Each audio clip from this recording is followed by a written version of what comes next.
Bonjour tout le monde. Alors, je vous fais une nouvelle vidéo. Pour ceux qui ont suivi ma chaîne depuis le départ, vous avez pu voir que de là où je suis partie, au fil des vidéos, il y avait une sorte de progression dans ma compréhension et dans mon intégration de mes énergies et de ce que je pouvais avancer comme théorie.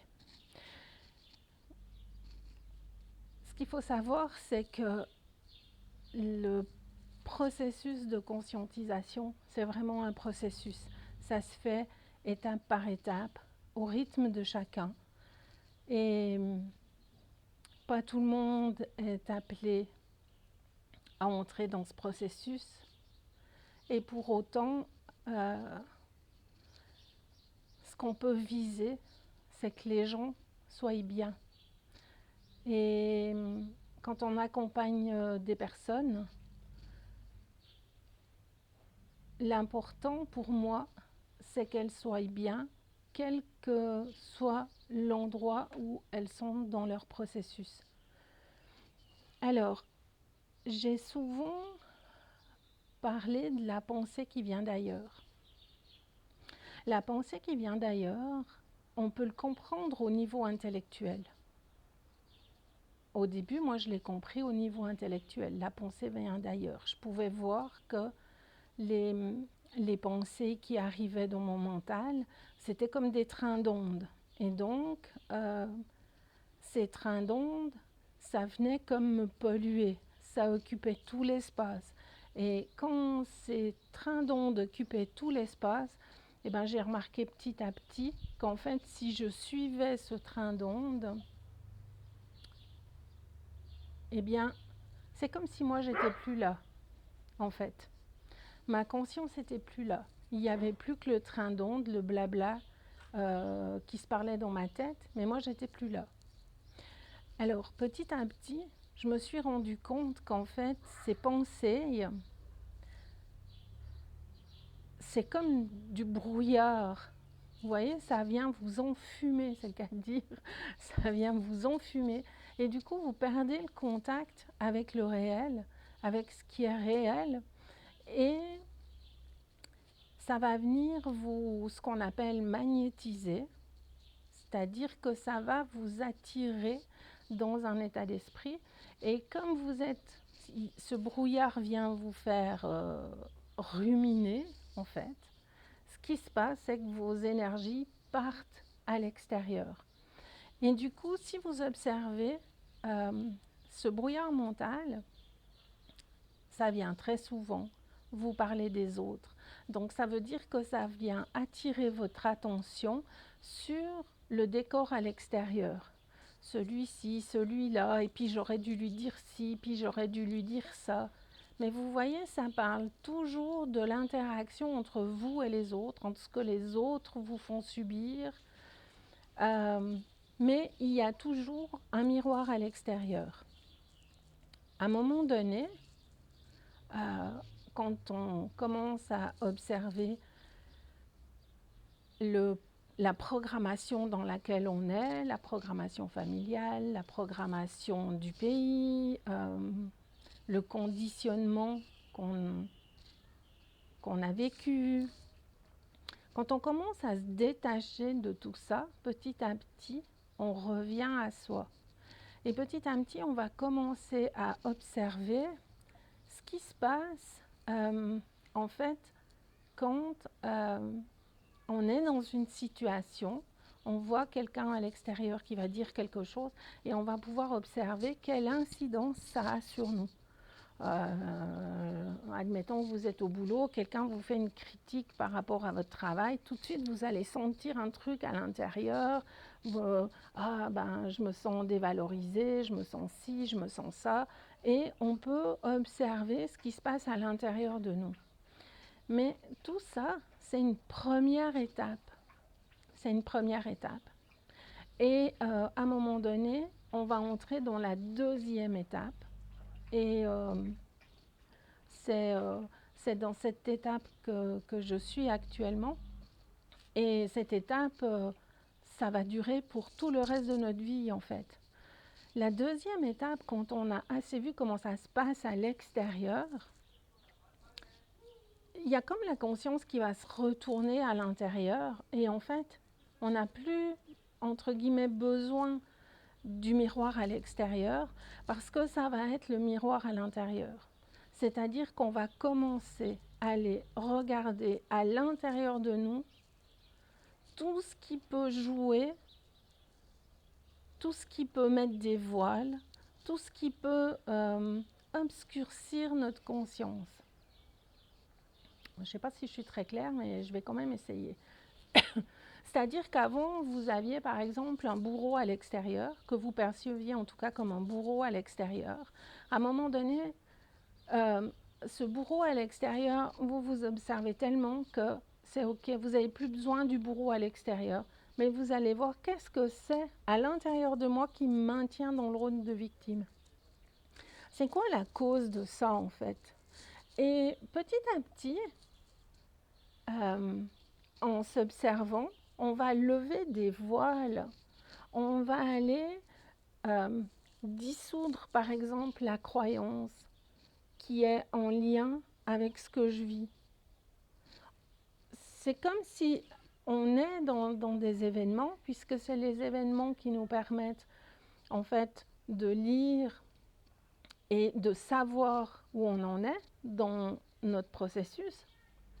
Parce qu'il faut bien avoir des événements à l'extérieur, des défis à l'extérieur pour nous placer dans certaines circonstances, pour nous permettre soit de dépasser quelque chose et de se dire « Ok, ça je l'ai intégré, c'est bon, je ne me fais plus avoir, j'arrive à maintenir mon centre et à rester centrique sans me laisser influencer, basculer par l'extérieur parce que je sais exactement comment me positionner. » Soit, pouf, je tombe, je me fais avoir, c'est pas grave, je me relève, je me remets dans mon centre et j'acquiers de la force, de l'autorité à l'intérieur de mon système. Et la prochaine fois, eh bien, ça se peut que j'ai complètement dépassé la difficulté dans laquelle j'étais. Donc ça, c'est très intéressant. Et ça, je l'ai toujours dit, mais c'est toujours dans les événements, dans votre vie quotidienne. C'est quand votre mari vous râle dessus que vous allez voir si vous arrivez à tenir la tension intérieure que ça peut provoquer en restant dans cette rectitude et en sachant, ok, est-ce qu'il y a quelque chose à faire là? En posant les questions, ok, est-ce qu'il y a quelque chose à faire? Est-ce qu'il y a quelque chose à dire? Est-ce que quelquefois ça peut juste vous dire, l'événement là, il sert juste pour que tu apprennes à tenir une tension? Parce que c'est vraiment une tension, comme une tension nerveuse, une tension intérieure de rester dans son centre et de savoir qu'est-ce qui est juste là de dire. Et peut-être que des fois, ce qui est juste, c'est juste de se taire et de rester dans cette rectitude pour que l'autre puisse, dans son propre processus, faire ce qu'il a à faire. Et peut-être que juste le fait de se taire et de rester dans votre propre vibration sans vous laisser imprégner par sa colère ou par ce qu'il a à dire, peut-être que ça va lui permettre à lui d'ouvrir des portes chez lui. Donc, vous voyez, c'est quand on fait vraiment ce retournement, l'évolution, ça se passe vraiment de soi par rapport à soi. Il n'y a personne qui peut vous dire ce que vous avez à faire. Il n'y a personne qui peut vous dire « Ah, mais toi, là, ce que tu dis, c'est n'importe quoi. » Peut-être bien que c'est n'importe quoi, mais c'est ce que vous vivez et c'est dans votre propre processus. Et à un moment donné, en levant les voiles qui viennent comme nous assujettir, qui nous mettent des plafonds en fait. Moi, c'est ce que j'ai beaucoup vécu ces 2 dernières années où je ne comprenais pas ce que c'était. Mais je sentais bien qu'à un moment donné, pouf, j'avais des plafonds. C'est de la domination en fait. Et d'aller lever cette domination, d'aller confronter ce qui vous maintient en domination, vous permet de récupérer vos énergies, de redevenir le maître de vos énergies. Et avec ça va une grande responsabilité. Il ne faut pas se le cacher. Ça demande une grande responsabilité parce qu'à partir du moment où vous reprenez vos énergies en main, il y a toujours à observer, quand on va poser des actions, quelles peuvent être les conséquences. Et de faire en sorte que les conséquences n'atteignent pas les autres, en fait. On ne peut pas juste dire ah ben tiens, enfin j'ai pas d'exemple là, mais en fait, les actions qu'on va poser ne doivent en tout cas pas nuire aux autres personnes. Et on ne peut pas se permettre non plus par nos actions ou nos paroles aller débalancer les gens. On a vraiment une grande responsabilité, on marche vraiment sur un fil. Et puis, ça va aussi nous permettre de lever ce que j'appelle des plafonds. Donc, il y a comme des entités qui vous mettent un plafond que vous ne pouvez pas dépasser. Et ce qui fait on reste toujours dans la croyance. On croit qu'on est, j'en sais rien moi, dans un vaisseau solaire à tel endroit, mais en fait, on n'a pas pu le vérifier par nous-mêmes. On croit qu'on est, pour certains, en contact avec, je ne sais pas moi, Michael, ou avec des anges. Et puis tout ça, c'est du domaine de la croyance parce qu'on n'a pas la capacité ou la possibilité, en fait, de le vérifier et de le valider. Donc en fait, on croit, on peut aussi bien croire des personnes à l'extérieur de nous que des entités, quelles que soient les entités, qui sont dans notre canal. Et petit à petit, moi, ce que je fais, c'est que je ne veux plus rien dans mon canal qui n'est pas de mes propres énergies. Voilà. Donc, et ça va aussi vous demander d'aller valider les informations, de ne pas croire parce que vous entendez ou parce que vous avez une intuition que off là c'est tout bon, là c'est ça. Non, il faut valider. Quand vous entendez une information, vous devez valider. Qui parle? C'est qui parle? Et petit à petit, vous allez pouvoir faire la différence entre le message qui vient de ce qu'on appelle l'ajusteur de pensée, ou pour certains le double, ou l'esprit, ou votre propre source, et les interférences qui viennent dans votre canal. Et petit à petit, on apprend à faire la différence. Le tout étant que ce qui vous vient, ça vous sert dans votre vie de tous les jours. Parce que c'est dans la vie de tous les jours que vous allez pouvoir valider les informations. Admettons que vous entendez dans votre canal, tiens, je ne sais pas moi, ce que tu dois faire maintenant, c'est telle ou telle chose. Ok, et vous allez le faire. Et quand vous allez le faire, vous allez voir si ça vous permet d'entrer plus en centricité, si ça vous permet de faire des expansions de conscience, d'être toujours plus fine dans la lecture des événements et de la source qui vient dans votre canal, ou si ça fait juste à quelque part de faire vos affaires au niveau égoïque et de vous dire ah ouais là c'est bon, moi j'ai plein de synchronicités. Oui, tu as plein de synchronicités, et puis est-ce que ces synchronicités là ça te permet d'expandre ta conscience et de devenir vraiment suffisamment centrique, suffisamment au courant des lois universelles, suffisamment transparent, d'égal à égal avec toute la hiérarchie de vos plans, Ou est-ce que c'est juste des synchronicités qui mettent du baume au cœur à l'ego, qui se dit ouais, ça y est, moi c'est bon, là tout va bien, je suis en synchronicité, puis en fait il est toujours sous la coupe du plan astral qui lui continue de, de gérer sa vie en fait, et l'ego s'en aperçoit pas. C'est vraiment un processus, ça va beaucoup beaucoup plus loin que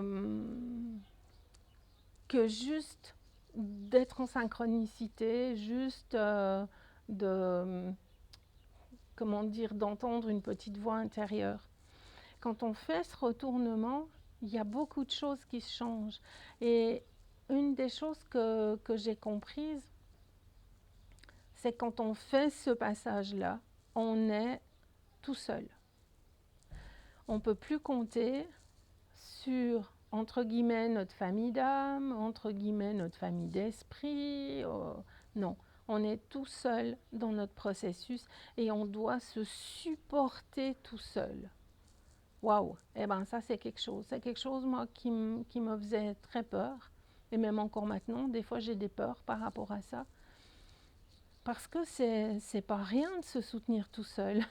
C'est facile de se dire, ouais, on est une communauté, on va s'entraider. Ah ouais, mais si tu es une communauté, que tu t'entraides, mais que aucune des personnes de la communauté n'est dans sa propre autorité intérieure, eh ben vous comptez les uns sur les autres. Et donc, vous n'êtes pas souverain. Vous avez une idée de ce que c'est d'être souverain. Mais ça s'arrête là. Et avoir une idée, c'est pas la réalité. Et avec ce retournement intérieur, petit à petit, on va être amené à dépasser des voiles qu'on ne pouvait pas voir avant, qu'on ne pouvait même pas soupçonner avant, puisque on n'y avait pas accès. Alors j'ai quand même envie de vous partager comment on appelle ça, mon expérience, hein, puisque ça fait quand même quelque temps que je suis entrée dans ce processus. Ça s'est fait vraiment étape par étape. Et dans ce retournement, j'ai pu constater qu'il y avait des voiles, qu'il y avait des espèces de plafonds. Et j'ai commencé à nettoyer tout ça, à voir tout ce qui est des causes, en fait, de ces sensations que j'avais. Et puis, à un moment donné, il m'a été donné de rencontrer un interdit. Et je ne savais pas ce que c'était un interdit. Je n'avais jamais entendu ça.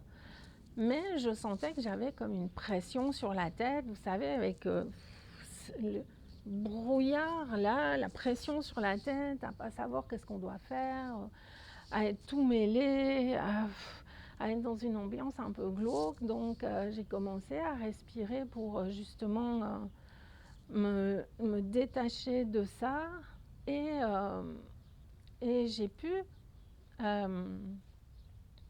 remonter, me mettre en vibration et remonter le long de mon canal pour aller voir qu'est-ce que c'était cet interdit. Et ça demande une force, et ça demande une vitesse aussi de vibration pour pouvoir monter. En fait, vous savez, on a les corps énergétiques qui tournent comme ça, et donc il faut que ça tourne vite en fait pour pouvoir passer les plans. Ici, ça tourne lentement, mais plus on monte, plus ça va tourner vite, plus ça va être rapide, la vitesse d'information. Ici, on est au ralenti, donc il faut qu'on augmente la vitesse de vibration pour pouvoir dépasser certaines choses. Et en fait, je suis arrivée dans un plan que je n'avais jamais vu, qui s'appelle, de ce que l'information que j'ai eue, le plan des planificateurs. Waouh, planificateur, j'avais jamais entendu ça. C'est un plan où je pouvais percevoir de l'animation, c'était très animé. Et j'ai demandé, qu'est-ce qui se passe ici? Qu'est-ce que vous faites? On planifie. on planifie les vies. Waouh, vous planifiez les vies. Donc ça veut dire que vous planifiez la mienne aussi, étant donné que jusque-là, je ne le voyais pas, ce plan.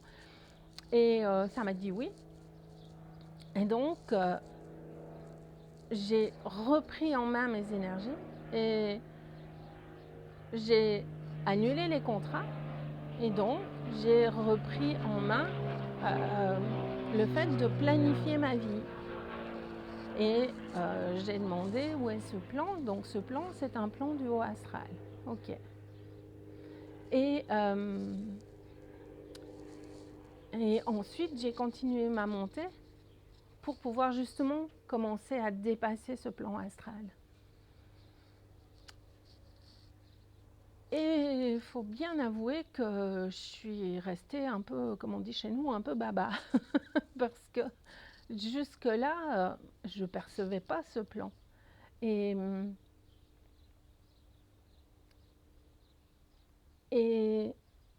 quand on fait une découverte comme ça, on est obligé de se réajuster. On ne peut pas faire comme si on ne le savait pas. On ne peut pas faire comme si ça n'a pas existé. Et ça demande de réajuster notre vie, en fait. Ça demande de réajuster ce qu'on fait. Ça demande une sorte de réorganisation, en fait. Puisque le fait de reprendre en main la planification de sa vie, ben, ça veut dire que là, encore une fois, tu es tout seul. Tu es tout seul.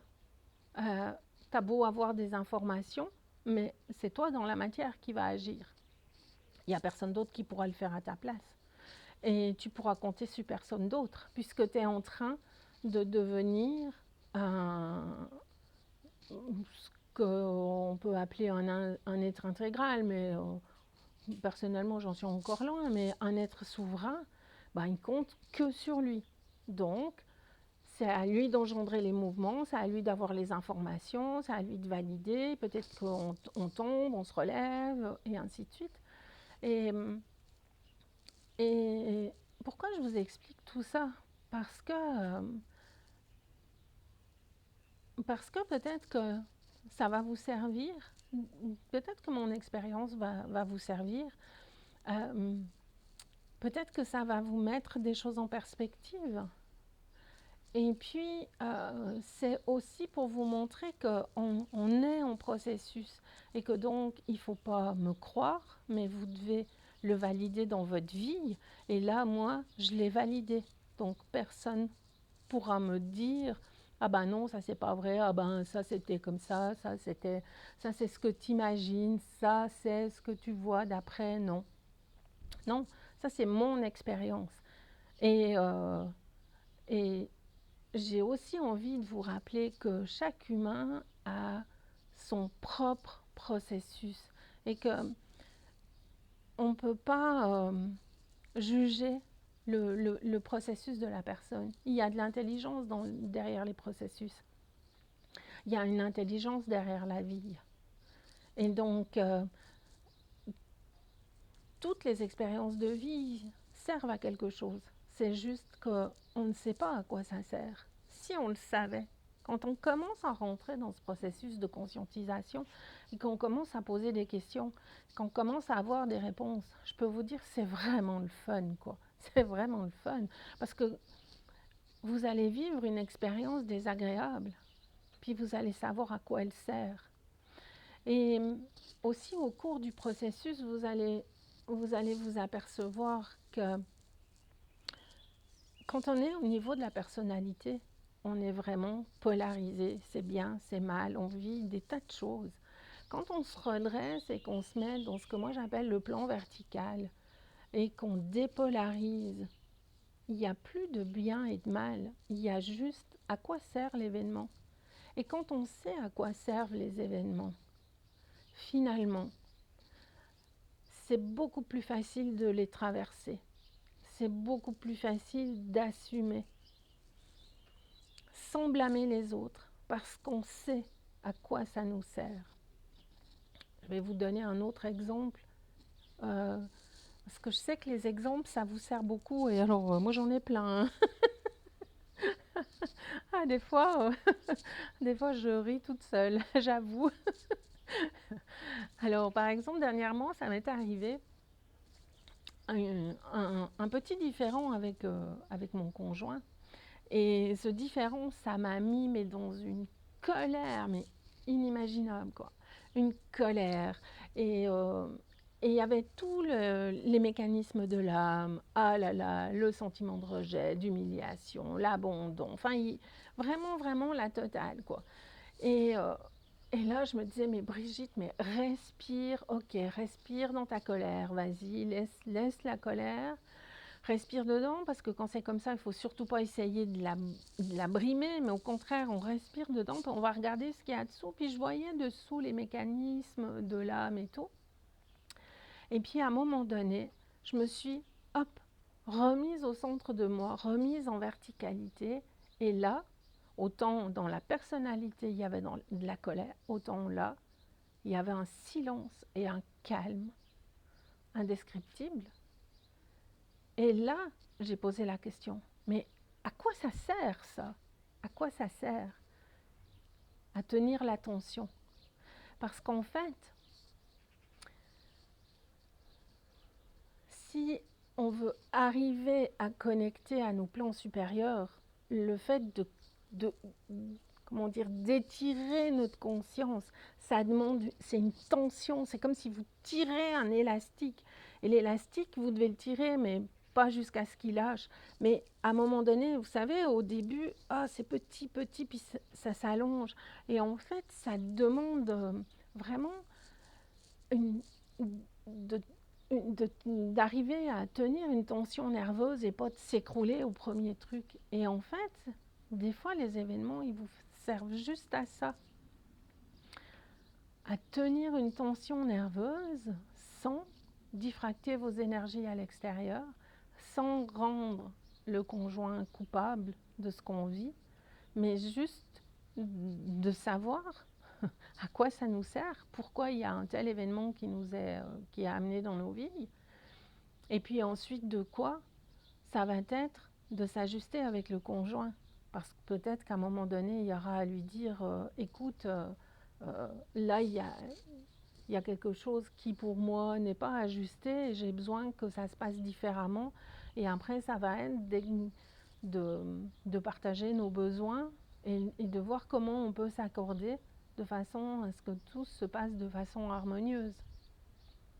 Mais dans un premier temps, déjà l'événement, de savoir que l'événement sert à tenir l'attention, de vraiment rester centrique, de ne pas tomber dans la personnalité, mais de rester dans la personne et de ne pas qualifier ce qui arrive en bien ou en mal, mais vraiment en sachant à quoi ça sert, eh ben, il y a une toute autre dimension qui s'ouvre et il y a une toute autre perspective de vie qui s'ouvre. Et c'est ça que j'avais envie de vous partager aujourd'hui. Il y a encore plein de choses que je pourrais vous dire, mais je pense que le principal est dit.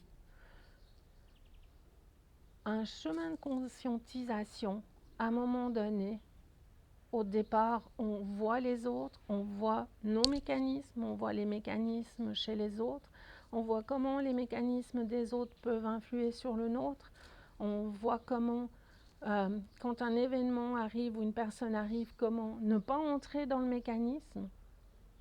Ça, c'est la première étape. Et ensuite, ça va être revenir à l'intérieur et ça va se passer de soi à soi. Et ça, c'est beaucoup plus subtil. Mais c'est passionnant. Je vous souhaite à tous une belle journée. Au revoir.